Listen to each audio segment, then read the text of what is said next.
Well, let's talk to Dallas Cowboys COO Stephen Jones right here on 105.3 The Fan. Stephen, how's everything going today, man? Well, we're hanging in there and just disappointed we didn't get to finish that game off there.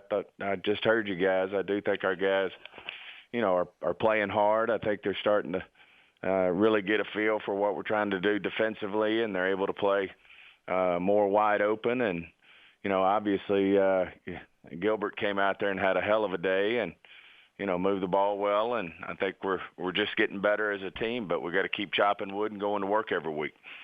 Stephen, you talked to us a while back about the evolution. I'm going to go back to this, probably every week for the rest of the season. But you talked about you thought that the fans out there were going to be able to watch a team evolve over the season. Do you think this was the defense turning a corner into what they're evolving into? Yeah, I think we, that makes 2 games we played a lot more solid than obviously we did in the first 7 games. And, we just got to keep putting these games together. But I do believe that we're getting a real good feel for what we're trying to do. I think our guys are playing fast. We were playing a great quarterback in Ben Roethlisberger who gets the ball away as fast as anybody. And you could tell he was certainly pushing that as well in terms of what he was trying to get accomplished out there to try to move the ball. So, it's just we got to continue to go to work every week. We will get better and, hopefully get Andy Dalton back too. And so that'll be a big deal. Although I don't see, certainly there was no reason to have any fault of Gilbert. I thought he had a hell of a day and gave us every opportunity to win. Steven, I want to stick with the defense right now, and Gallimore jumped off the screen to us quite a few times. How excited are you that your third-round defensive tackle looks like he can play in the NFL right now? Well, it's no different than Tristan. I think these things evolve, and the more play time they get, and that was a little bit, behind the move with Poe, is to let these young guys get in there and play and really get in there week after week, day after day during practice and get the reps that you need to get better. He obviously has a big-time toolkit in terms of his physical ability, his size, his quickness, his speed. And I think the more reps he gets, the better he's going to get. When you look at the future of the Dallas Cowboys defensive tackle position, do you believe Hill and Gallimore can play next to each other the majority of the time, or do they play a similar position? I think they can, but as you well know, most teams are big believers in rotations. So, there's going to be room for, you need 4 or 5 tackles in there for the season. So, certainly I think they can play side by side, but, there'll be times when there'll be guys in there who are complimenting them as well. So, I think both these guys are players that we're obviously very glad we have. I think Tristan was having a great year before he had his unfortunate injury. But it's sure great to see Gallimore stepping up. I know you talked about Andy Dalton there momentarily and Garrett Gilbert and his opportunity. Do you think that he'll get another look this season? That just remains to be seen. Obviously, Andy's our quarterback now that Dak's out for the year. And certainly if he gets back, and hopefully he'll be passing his protocol and his concussion and be ready to go as far as the coronavirus is concerned. And, it's our bye week, so that gives him a chance to really get up to speed. So we'll just have to see what the next 2 weeks bring. You ran the ball pretty good yesterday, Stephen, and, you guys had the combination. It was kind of a 2-to-1. Zeke carried the ball 18 times, and Pollard carried the ball 9 times. Do you see that as the best way to run the ball, where it's kind of a shared but not – Zeke still gets the majority, but you got to get Pollard in there for 5 to 10 carries because of his home run hitting ability? No, I do believe we've got to get him his touches, Pollard. And certainly as we have more success on offense, hopefully we'll have the ball longer, and both of them will get more reps. Now, we all know Zeke was coming off a week where he didn't get to practice, and we certainly were managing him. So we'll just have to see how it plays out. The great news is we've got 2 backs that I think really complement each other. You said it best. Just seems like Pollard's so close to hitting the big one. He's just right there, the last tackler. Each time seems to be keeping him from going the distance. But you can see his explosion, and I think he's only going to get better as we progress. What was the decision to put Joe Looney back in at center? Was that an always type decision, or was that a last minute type thing? No, unfortunately, as luck would have it for us this year, Baidaz got a hamstring injury in warm-ups, and so we had to pull him. And the great news is we did have Joe, who's been, who obviously dressed last week and ready to go this week. So that worked out for us. But no, had Baidaz not pulled his hamstring, he would have been the starter yesterday. He took all the first-team reps last week. Stephen, it's still okay to call him Badass. That's a nickname we've given him, so it's perfectly fine if you want to go with that too. No, but he was, it's just one of those tough things for him. And, he was warming up and stretching and unfortunately felt the pop. And, it's going to be 2 or 3 weeks for him at a minimum before, we get him back. So, unfortunate for him because he was making a lot of progress. But the great news is we've got a leader in the room there in Joe who's done a good job for us for several years here and stepped right up and did what you would expect Joe to do. Man, Steven, another guy. I know that it was a loss, and, it's always tough to lose, but I just thought there were so many positive things. I thought Leighton Vander Esch had a very good game, but one of the things he did make a mistake where he got mad when the guy was pushing on his neck and kind of responded, and it was a 15-yard penalty.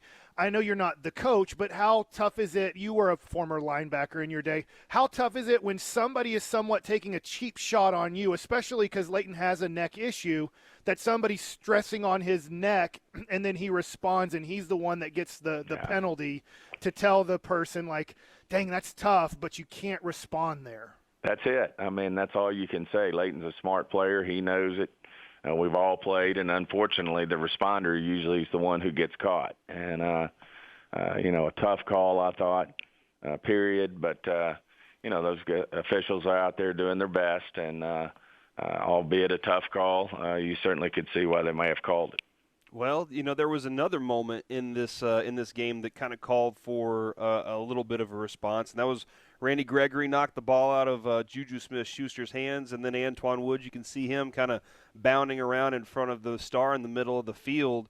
I know a lot of people made a big point about nobody helping Andy Dalton up or nobody checking on him, but man, this moment right here kind of was one of those, hey, our team's not letting something like that happen in their house, right? No, I think, this team's growing. We're getting accustomed to a new coach, a new culture.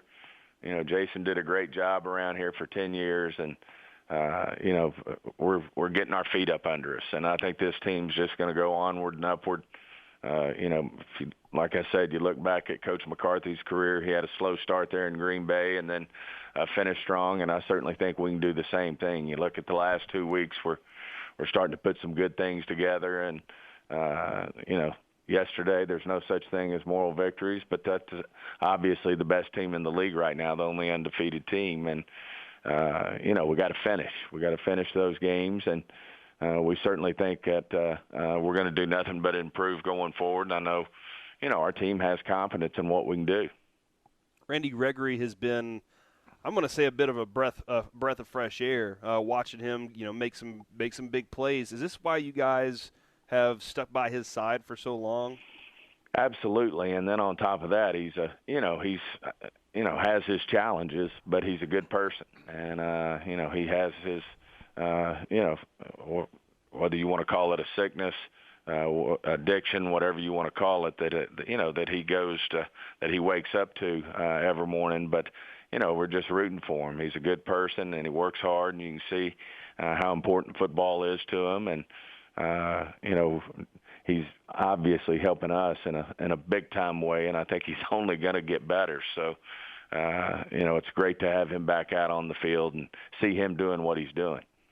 Stephen, after the game, your other defensive end, Tank Lawrence, said, look, there's no elite teams in the NFL after Pittsburgh just barely beat Dallas. I'd love to know your thoughts, and you're on the competition committee and everything, on how big of a difference do you think teams like the Chiefs and the Steelers are from some of the teams that aren't having a good year?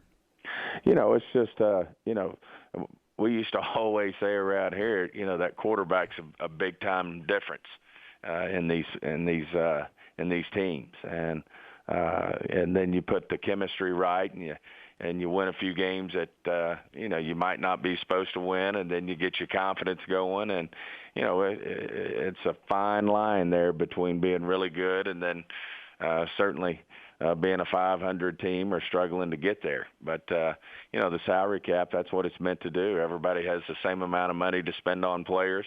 All these organizations do well, so they all have top-notch coaching staffs and scouting staffs. So, it's highly competitive out there. And that's why, you certainly at times look at it and, see that anybody can beat anybody. Tex Schramm told us, told Jerry, hey, this would be a great business if you didn't have to play the games. You just promoted the brand. But at the end of the day, the other team pays their players too. So you're going against good football players that are, in some cases the teams that aren't doing so well are just trying to get their chemistry right. And we all know injuries play factors, can play a factor in terms of how a team is in a given year, and you just have to work through all that. That comes for all 32, and no one feels sorry for anybody in this business on the field. You just got to go to work.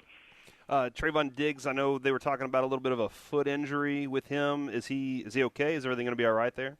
We're checking on sick call here this morning, and certainly probably have more at the end of the day.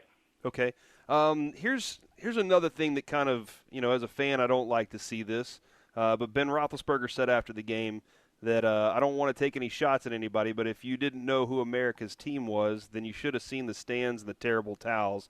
Dallas might be America's team, but we're the world's team. That being said, is it kind of disheartening to see the Steelers travel like that in your stadium? Well, they travel, and, one thing is, we're one of the few teams that are getting to have fans. And I'm sure, this was an opportunity for Pittsburgh, probably because they hadn't had a chance to get to see the Steelers in their own stadium, probably an opportunity for them to travel and watch them play. But, that's going to happen on occasion. We love our fans. We know you're going to have the occasional game, whether it's a Kansas City, whether it's a Pittsburgh, a Green Bay, these teams that, are brands. My hat's off to the Steelers. They've had a great organization, throughout the franchise's history. And, same thing holds for the Packers and the Chiefs and the Seahawks. I mean, all these, teams, that's what you want. You want all 32 to have avid fans. And, every now and then you're going to have a situation like that. And but I wouldn't trade our fans for anybody. They're the best. And certainly, we appreciate it. Don't ever take it for granted. And we just need to put a better product out there. Steven, I saw that, you guys switch between Cedric Wilson and CeeDee Lamb on the punt returns, and I had an opinion on Friday of, I'm getting nervous just because CeeDee Lamb's getting better and better on how much longer you keep him as a punt returner. I know at one point you made the decision on Dez Bryant to stop doing that. How tough of a decision is that with CeeDee Lamb to kind of try to maybe eliminate that part of his game?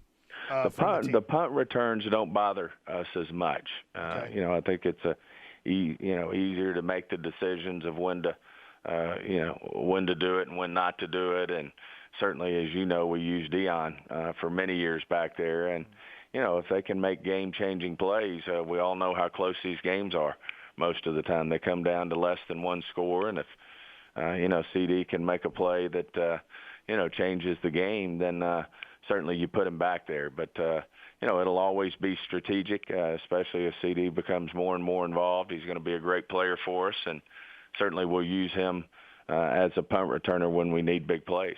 I mentioned Dez Bryant there. I was just wondering, I know Witten's with the Raiders, and I know Dez, it's been a while since he's been in the NFL and was able to get on with the Ravens. How much do you follow kind of Cowboys, somewhat legendary Cowboys or great Cowboys of their time when they go on to another team?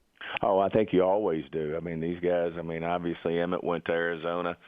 You see DeMarcus Ware go to Denver. It's rare this day and time with free agency that, a player plays every last game with the club. But I do believe whether it's a D. Ware, whether it's a Witten, whether it's a Dez, that they'll, in our mind, they'll always be Cowboys. So We certainly only want the best for them. It's always a little difficult to look over there and see them playing for somebody else, but it's a business. We understand that. But at the end of the day, in our mind, they'll always be Cowboys. Stephen Jones right here on the KNC Masterpiece. Thank you for your time today, sir. We look forward to talking with you next week. Enjoy the bye week. Thank you. Great being on, guys.